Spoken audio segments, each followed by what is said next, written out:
What's going on, everybody? I know it's been a while since I made any content, and I apologize for that. I've not been doing just a ton of cutting. I've done a few small jobs. To me, not really worthy of YouTube quality. I guess I could have put them on there for content. And I've got some little clippets.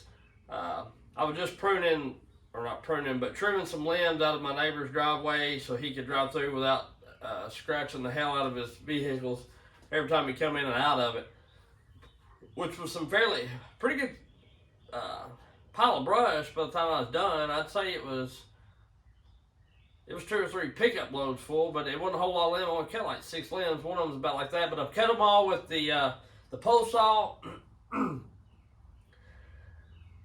And I stopped halfway through because the damn pole saw fell apart.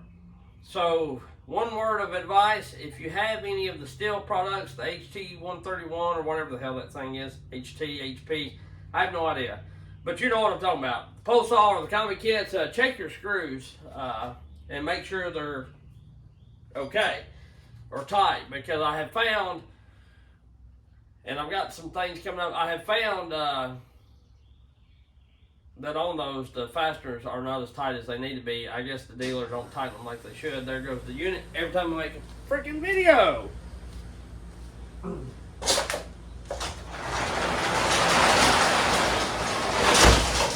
Some of the butt comes on, it sounds like a jet plane. Every time I go to do a video with the garage door open, somebody mows, starts blowing the damn leaves or whatever the hell they're blowing this time of year, or weed eating or something. You know, and that's what me and my wife was talking about real quick, and I'll get into why I haven't made a whole ton of videos, which I'm going to be, I have been recording some and doing little clippets. I'm going to do an overall, but I've been working on my back deck. We started a new back deck project. It's a 16 by 30, and I'm doing it all myself, and so I'm doing every step. And I have a tendency to overkill things when I build them, you know, like in the deck boards. The 5/4 boards, you know, most people put like 2 or 3 nails or screws. I screw everything because in treated lumber, you know, as it dries, it shrinks.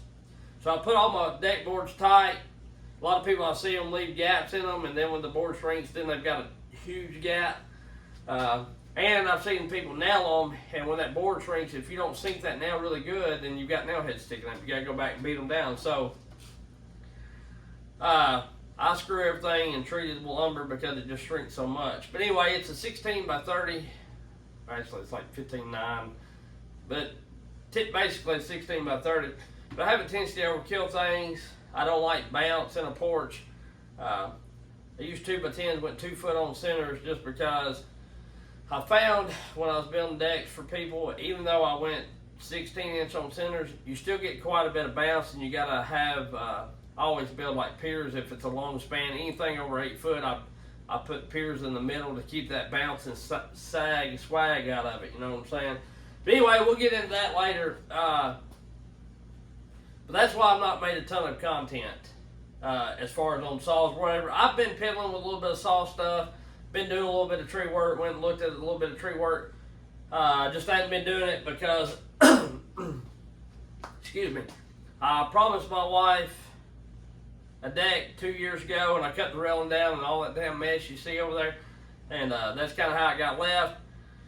And we switched insurances, and then plus, you know, we're watching, and another reason why I don't make quite as much content as what I was doing is because we watch my grandson quite a bit, pretty much all the time now, and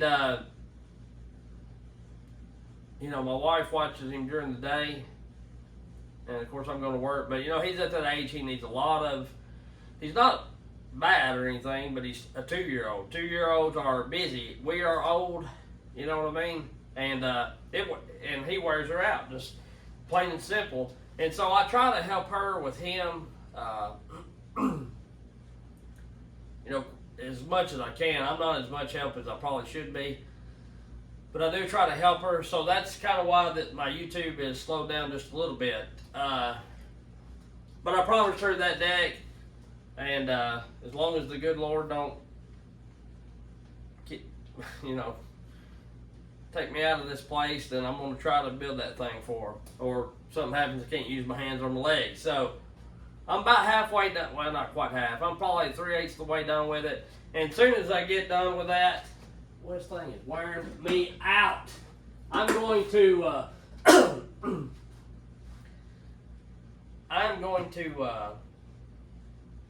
do some more saw stuff, and I've got some things coming, got some things to show, review, test, whatever. It's all saw stuff, of course. But I'll give you the rundown a little bit of it. Sending the 550 and this 261. I'm sending 261 to Aaron. I'm sending 550 to John Bob, and going to get them ported up. John probably thinks that I fell off the face of the planet because I was supposed to send that 550 to him a while ago. He's going to take some, not work as much as what he had been. But I was waiting on this. I bought this 261. It's not the same 261 that I had. I gave my other one to Marcus.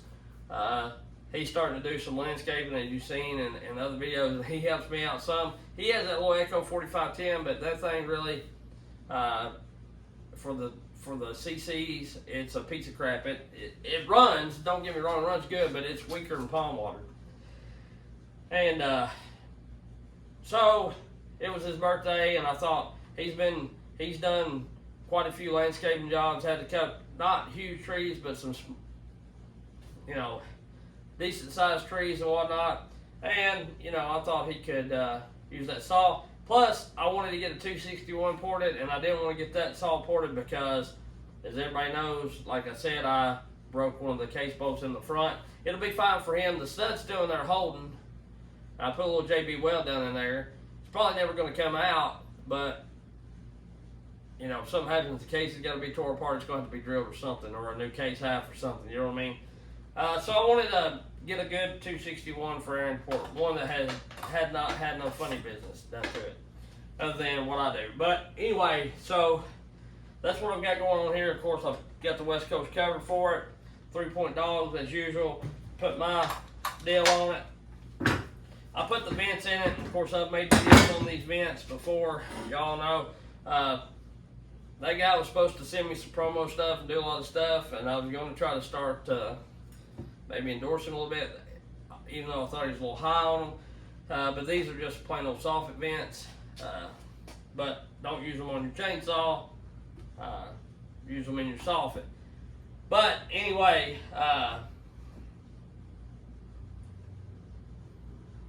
I'm not going to sell these to you or show you how to put them in, but you can buy them, and they are cheaper than what they are on eBay. Anyway, he had dealings with the IH character that apparently screws over everybody and don't give her their sauce back. So I guess that's why he didn't send them to me. I guess they're both damn liars. But anyway, so I got this set up for 3/8. On this, of course, I've been so busy, I didn't have time to mod the factory muffler, make my redneck bark box.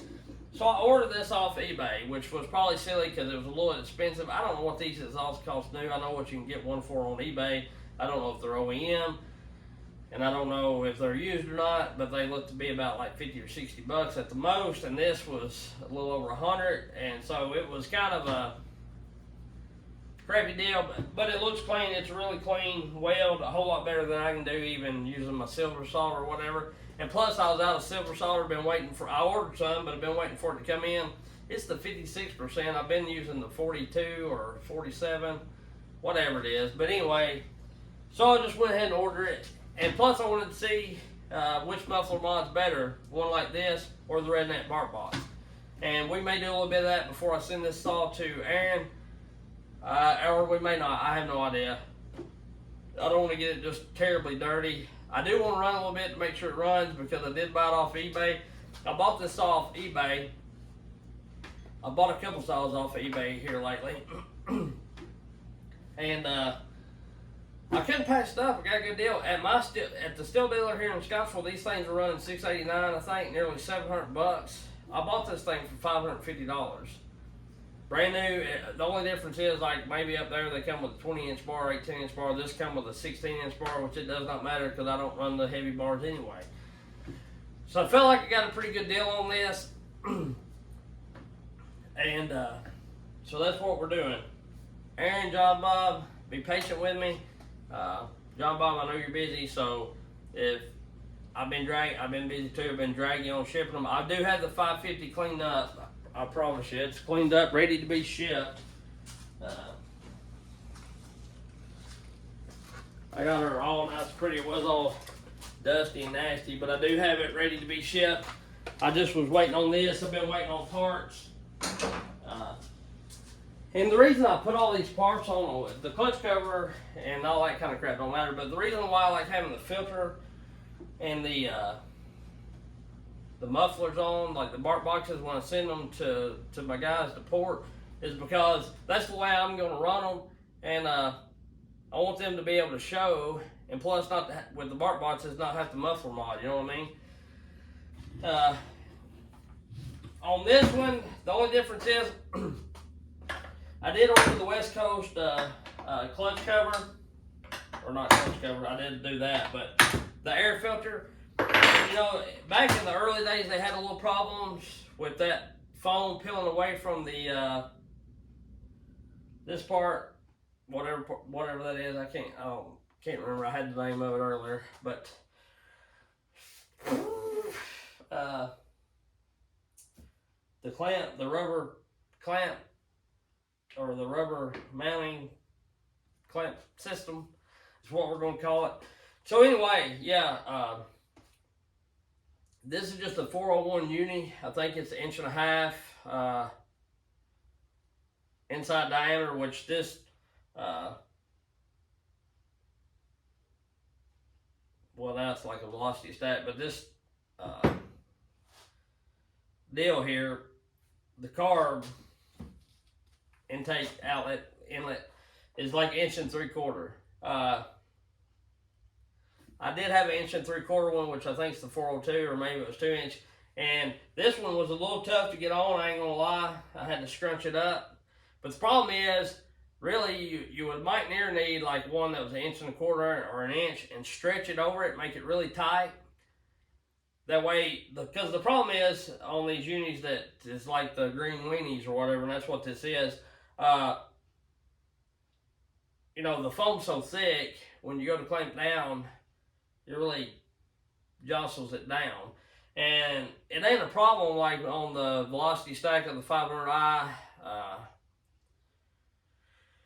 and on some other ones. The 400's a little iffy, but it does okay because the lip on that is a whole lot bigger. On this saw, the 261, it's small. It's only like it's not even wide as the band. It's probably only 1/4 inch. It's probably like the size of these small bands. If you ain't careful, they'll slip off on you.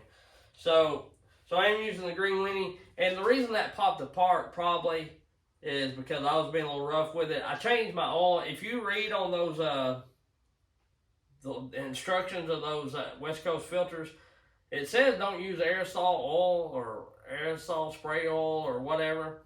And I didn't know that. I was switching anyway because I go through that shit like people change underwear. You know, I go through it pretty regular because I run a lot of foam filters. And it's not terribly expensive, but it's kind of expensive for no more than you get when you can get a whole quart or whatever. I got the Bell Ray's foam filter stuff, just the pourable kind, and I like it better. I first tried this with a like putting it in a bag and I've seen people put it in a bowl and shit and waller it around and just get it saturated and squeeze it out. I found if I just take the cap, pour the cap full, and you know, drizzle it on there in different areas, and then work it in, drizzle on the inside, and get in there. I don't have to squeeze as much out, and I do squeeze a little bit of it out. And then in hindsight, I don't waste as much because after it goes in the bag and shit, I'm not reusing it. You know, I only do like 1 or 2 filters at a time, so the bag would sit there forever, get dusty and stuff. So you know, it's just to me better than doing that. I wear rubber gloves because that stuff is nasty. But anyway, that's kind of what I've got going on with this. I'm trying to go kind of fast because I've got a lot of shit to say in a short time to say it in, you know what I'm saying? Of course I do. And I I ain't made a video on so long. I'm kind of long-winded. I got a lot of stuff to talk to y'all about. So that's kind of what I've got going on. But yeah, this is definitely going to go to Aaron, and that's going to go John Bob if they still do them, and I hope they do. Another thing I've got coming up on the channel is I've got the STIHL combi kit. And I know that's a little off from tree work, but in a way it's not, because I got the bristle broom, and I want to show you how good it cleans up the grass. Sometimes just a little too good, but you can flip it over. And I want to get on into all that. And the other reason I got it is because all we ever had, or most time, a couple years ago, I done away with gas weed eaters, and I went to a battery one, which was the DeWalt battery one, and a blower, because I just have very little to weed eat. And it worked out fine. And then of course I had the backpack blower, and then the DeWalt blower, and I used the DeWalt blower for just light stuff instead of creating that big one if I just had a little something to blow or whatever. And no, I don't blow a lot, but just blowing leaves and stuff, you know. Some people might think that, but anyway, the grass. I done got myself all jacked up in the mind. But anyway, I bought this combi deal, and I only got 2 attachments. Of course, they're kind of expensive. I got the bristle brush, that's what I wanted. And then I got the weed eater head, and I'm going to get some more attachments as time goes along, and I find the spare money too. Some things that would just be nice to have. And I think Marcus is going to buy some too, because I bought the weed eater head for him to use landscape and whatnot, because he was having to take a lot of batteries and things to do. He's got a couple yards that he mows, and so I think that'll help him out. Plus my wife was getting tired of the battery deal. She likes to mow and weed eat here, and I let her, because it doesn't, you know, more time for me to play with saws. So she likes getting outside and doing things like that. And another thing, I mow the hill and the rough stuff, but she likes doing the flat. But yeah, I want to get the hedge trimmers. I think that'd be cool, because, you know, sometimes I get into stuff. I'll do anything to make a dollar just about it, if it comes to working. Now, you know, I'm not going to go crazy or nothing, but you get what I'm saying. Like, if I can hustle and make a dollar working, then honest work, then I will. And that's why I do a little bit of everything. That's why at the beginning of my channel, it was DIY with Mitchells, because I used to build decks and do a little light home remodeling stuff for people on the side. And I cut trees. I've done, like I say, I've done a little bit of everything, kind of a jack of all trades. But as I got into the YouTube deal, it mainly moved more towards saws and more my interest, and I kind of give up on I made most of my side money doing tree work and doing the light logging deal. So that's kind of what my channel was. So I changed the name. But every once in a while, you know, I still do stuff that ain't entirely due to logging, tree cutting, or whatever. So I'll share some of that with y'all as well. But I like to have the hedge trimmers. I'd like to have the pole saw attachment and get the extender. Just that way, maybe not the extension, but that way I could, you know, sometimes you don't need that big, long HT 131 to do the pole sawing that you need to do. I mean, you can use it, but it's kind of overkill. So I'd like to get that, you know. And the edger stuff would be nice. You know, I like the whole combi idea. To me, you know, still lacks in a few areas, I think, these days. Maybe some of the battery stuff from what I've seen on YouTube. I can't speak to that because I haven't used none of it. But to me, the past couple years still is really running away from the Husqvarna stuff. Echo's coming in there with their little saws, I think, pretty good. I'm not crazy about STIHL's little saws anymore that much. I just seem to use that 2511 with a muffler modern quarter pitch chain. That's pretty good for me. Of course, I'm sure ported it would be awesome, and that may be in the works. You know, like every saw I've got, I want to port, because once you run a good ported saw from somebody that really knows how to port, that's all you want to run. You don't want to run a stock saw because they're daylight and dark, right? And one thing I can say about the guys I send my saws to is you don't have to beg for your saw back, and they'll tell you straight up. Like Aaron's told me, hey man, I'm gonna send you a saw if you want to do it. Yeah, send it, but just let you know you got 2 or 3 saws in front of you. That's fine. I don't care. I got plenty of saws. Don't care to wait. I'll send it on. Okay. And even at that, the longest I've ever waited on a saw from him, I think, is like 2 weeks. And one time, and that 2 weeks that I waited or whatever, it took a little longer because he was having rain every day and couldn't go out and test my saw. Cajun had my 462 and my 400 or whatever the last 2 saws he done for me was. And the longest he's had was 2 weeks. So, you know, there's some big YouTubers out there saying that, you know, single independent guys or whatever that's not a company take forever to get your saws back to you. You have to wait 3 to 6 months. His guy that built for him, you know, it might have took that guy 2 years to build a saw for him or whatever. But a good builder that knows what's going on, that don't jank ass around and play around with it, they'll turn them out pretty quick. Now, I'm not saying that they can't get busy and, you know, you have a long line. Because I've talked to some other guys before I landed on who I wanted porting my saws, because I was actually kind of picky about it. I contacted several people, and other people got, you know, some of this is just a side hustle, kind of like it is for me, for other people. You know, like Cajun, he's got work. Aaron, John Bob, I'm sure they all got work. I know John Bob does. I'm sure Aaron does. And other people that don't port full time, I'm sure they got jobs just like me cutting trees. I don't care nothing about learning the work. I'd like to learn a little bit on porting, but I do not want to get into the business of porting saws for sure.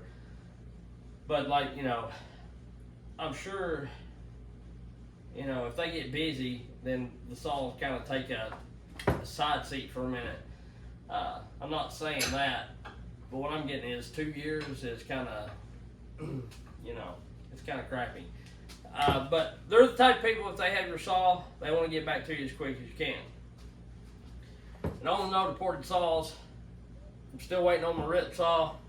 And I did not order that rip saw because I do not like the way Aaron and Cajun port. If that was the case, I still wouldn't be giving them saws. I've got 2, I think they've done 1 saw for me. Cajun's fixing to do 2 saws for me.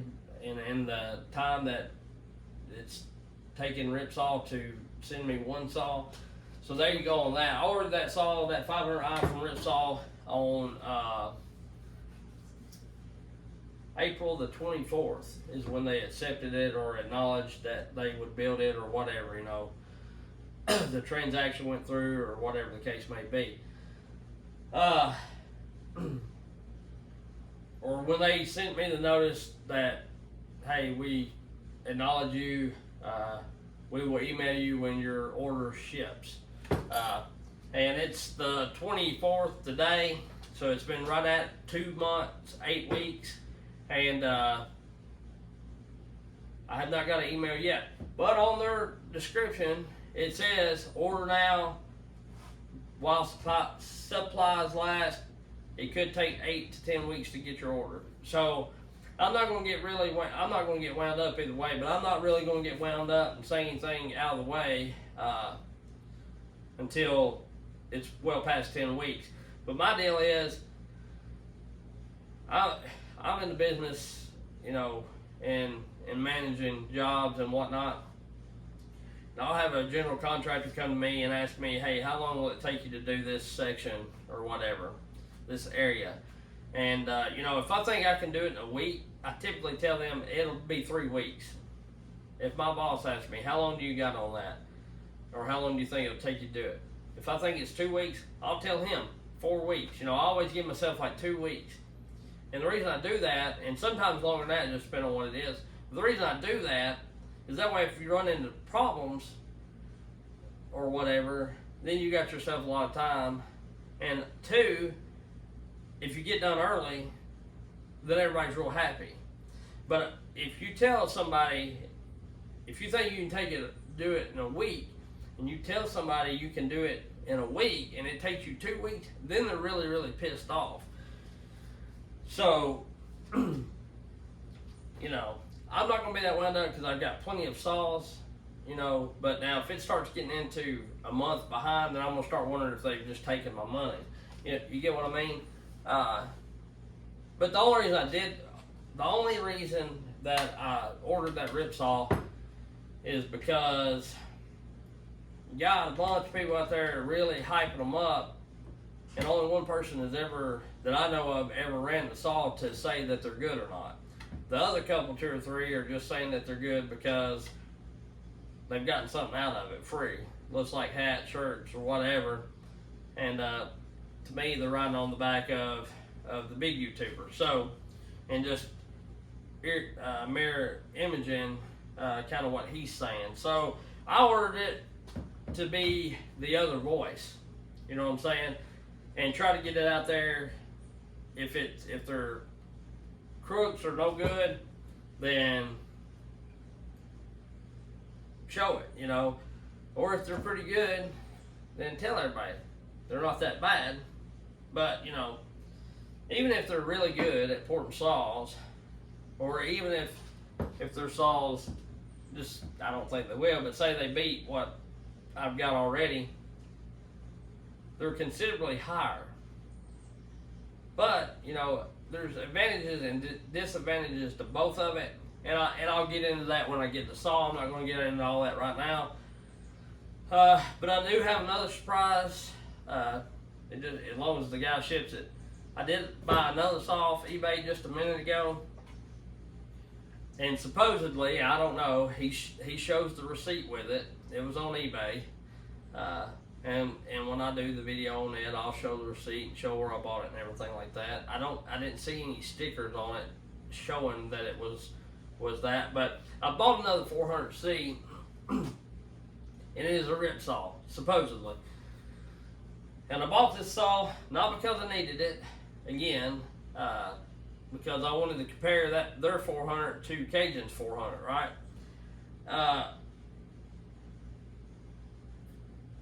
But there again, it was a fairly good-looking saw, new saw.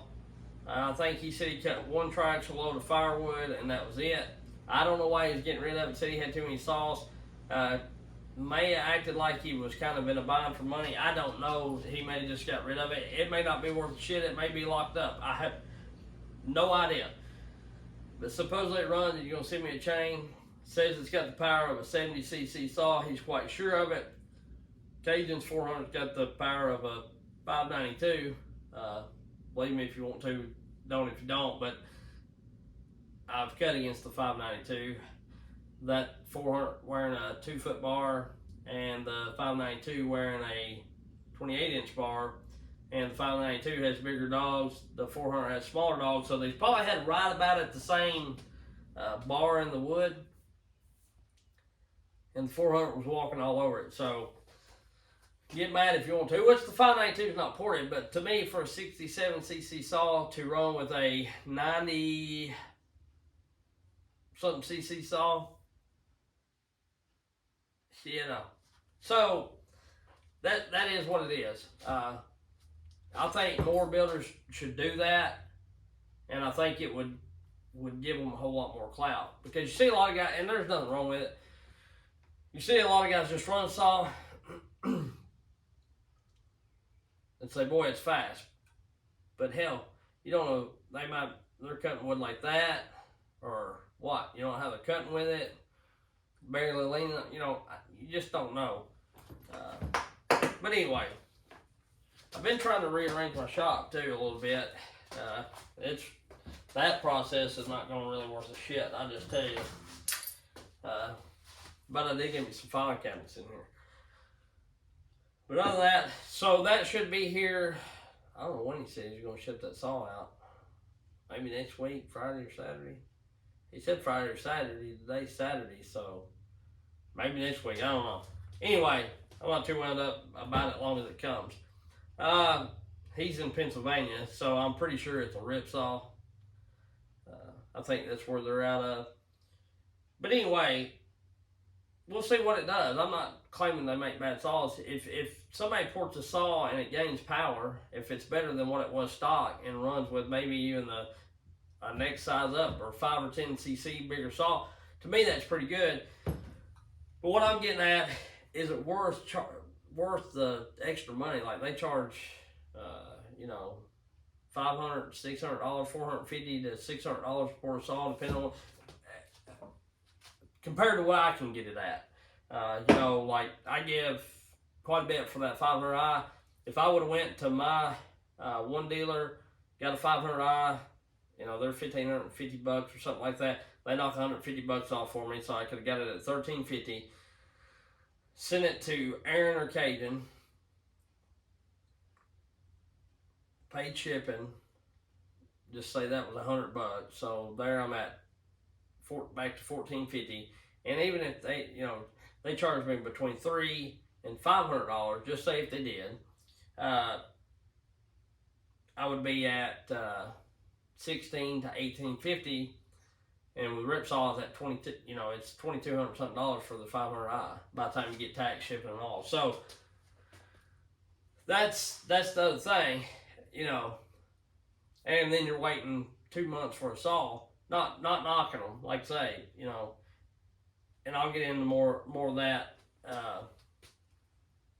the pros and cons, when I get that 400. So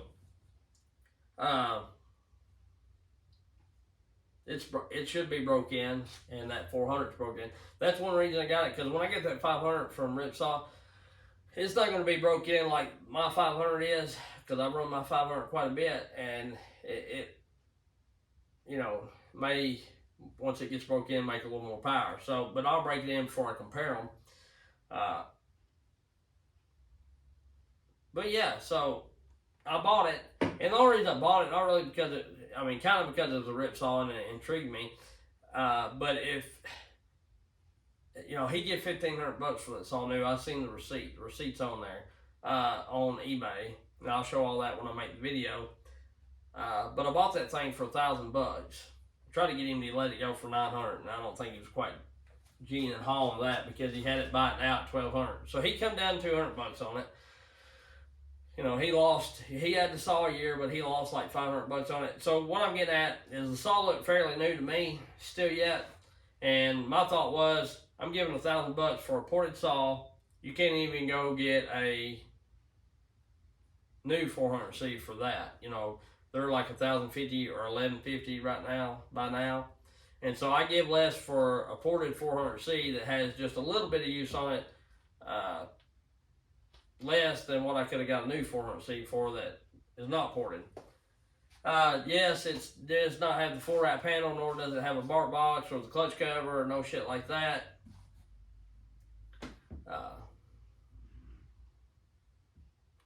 But we'll slowly get there with that saw. That's kind of what I've been up to. That's kind of what I got going on. And, you know,